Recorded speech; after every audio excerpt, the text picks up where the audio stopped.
Jacques Bolton is the Executive Director of Mentoring and Partnership for Youth Development, or MPYD. Thanks for going on camera with us. Thank you for having me. So tell us a little bit about your program. What do you provide? MPYD is a mentoring job placement program over at John Muir High School. We also do academic counseling, making sure that when kids come in to the school in 9th grade, we track them from 9th to 12th, make sure they graduate, go to a JC technical school or a university. Okay, great. And so, yeah, you've mentioned, so they start all the way from high school. What kinds of kids go through your program? We take only males, okay, all males that want to join, and some males that have been in trouble and that are, don't deserve to go any further than the trouble they've got in the school, they join. Or if you just have parents sometimes refer the kids to us, and we take them and we work with them from 9th to 12th grade. It started back in 2002 when Eddie Newman was having problems with her male students on the campus.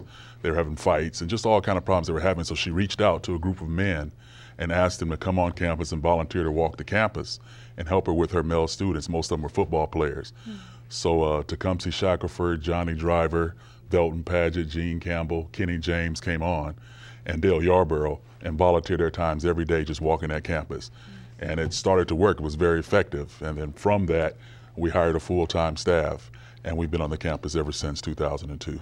Oh, well, that's just great. And what about you? Who are some of your mentors? You named some of them who Dale Yarborough was one of them. When I was younger, my father.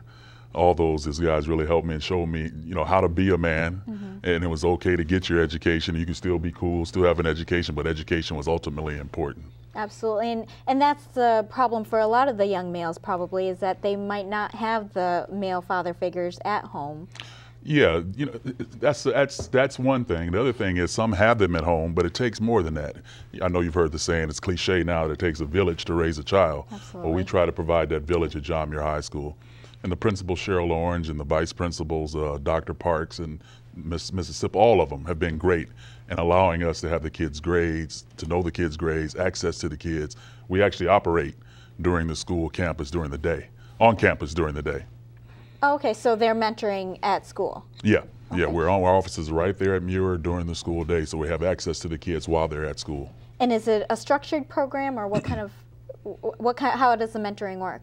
The mentoring is we have a group of guys who mentor each one of the kids. We do group mentoring, not one-on-one. Okay. So there could be one guy could have 2 or 3 kids. Excuse me. The program itself is we get the kids as freshmen. We check their grades at that point, and we check them every 5 weeks to make sure these kids are keeping their grades and moving on to the next class. In the summertime, we provide them with jobs, and then we have what's called a Building a Real Man Leadership Camp in Ramona, California. And each year we have a different theme. This year's theme was forgetting and letting go of all your hurts from the past and all the problems and all the reasons why you may not make it, forgetting that and just pushing towards the future. And it's in Ramona, California for 4 days. So what do you hope for these kids coming in? Who are the kids? How do they start out, and what do you hope for once they finish your program? My hope for these kids is that they recognize, or they identify and recognize their own potential, so they could take that potential and use it to become productive citizens. Because as you know, I believe that every kid, every person is built or born with a God-given talent. And a lot of times these guys go their whole lives and not able to use that talent that they have, so we help them identify that talent and then show them how to use it to become productive. Okay, and what are can you give me a quick a success story of? Oh yeah, easy. We have one guy that's working down at Architecture for Education as an architect. He started out as an intern, and now he's working there being paid.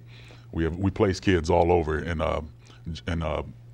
different corporations, and they get there, they go in as interns and they work. We have kids, excuse me, that one just went to Cal Berkeley, believe it or not. Others going to, we have kids now in Cal Berkeley, Cal State LA, University of Kansas. Once they find out that they can do it, they go and do it. That's great. And what are some of the companies that you're working with? Or do you pick the companies after you find out what the kids' passions are? It's a little bit of both. It's kind of hard to match a kid with their passion all the time because the companies just don't have those funds available. We get a lot of our funding from the Archdiocese. Our board chairman, Tecumseh Shackelford, will go out to different corporations and ask them will they take these kids. And what you'll find is, as kids are working in one area, they learn that they're good or they're talented in another. And that awakens their talent, and they'll finally get to that place where they're talented and they'll be successful. Okay. And how can people get involved as mentors? Well, you can give us a call at John Muir High School at 626-396-5600, extension 82009. As we meet people, we ask them to come speak. You can call the school, actually, and they'll refer you to us. Okay. Every day at lunch, we have at least 30 kids that come over to our bungalows to sit and listen to speakers. And these kids are not forced to come. We don't bribe them to come. Every day at lunch, 30 kids come. Oh, that's we great. feed them lunch and they listen to speakers. That is And great. you just see that they're hungry for someone that's going to, to take their hand and show them how to be successful. That's great. And what can you tell, I mean, can women volunteer for this? Is there a way that you can use? Women can most definitely volunteer to speak. Okay. We don't work with girls or Yeah. young ladies, but women can come in and definitely come in and speak and be motivational speakers. Okay, but have any of the girls been jealous and wish they had a program too? No. Oh, okay. No, there's a program over there for the women and it works really well. Okay.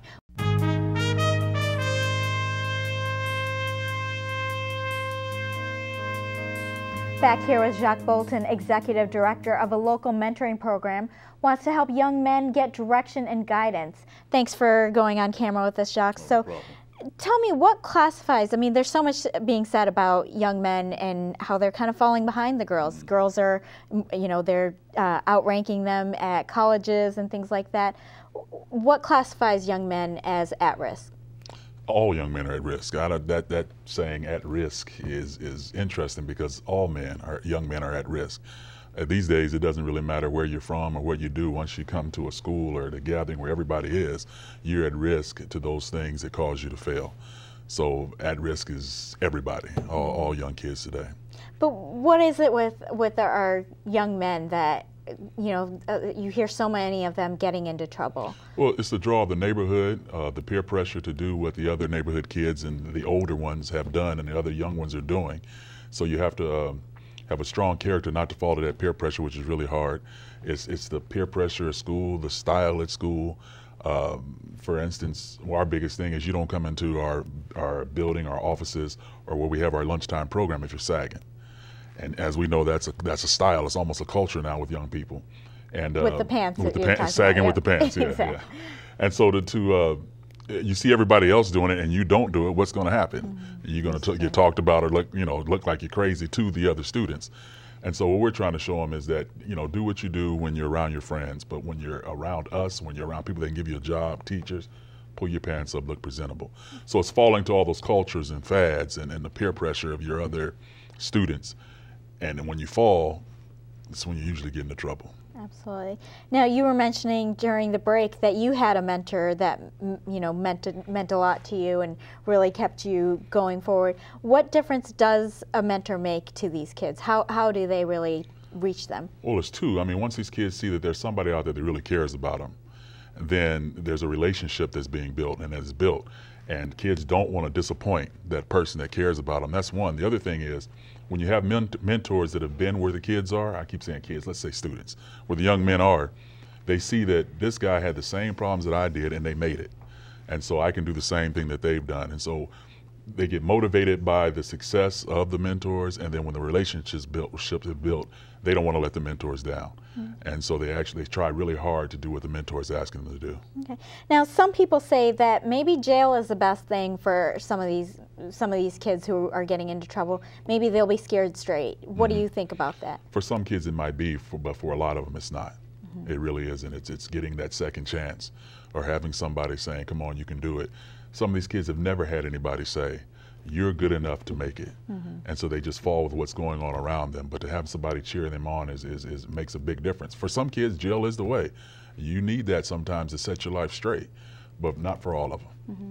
And some of them are maybe even being targeted by the police. They might be in a group and so all of them get into trouble versus maybe just one of them who was. Up next on CCN's Game Changers, we're going to have a story talking about an Altadena sheriff deputy who's been accused. There's been allegations that he's been harassing young black males, and we're going to be talking more about that story up next. How do you think kids can, work with that and try to stay out of trouble so they're not targeted? It's who you hang around, it's how you dress, it's how you look.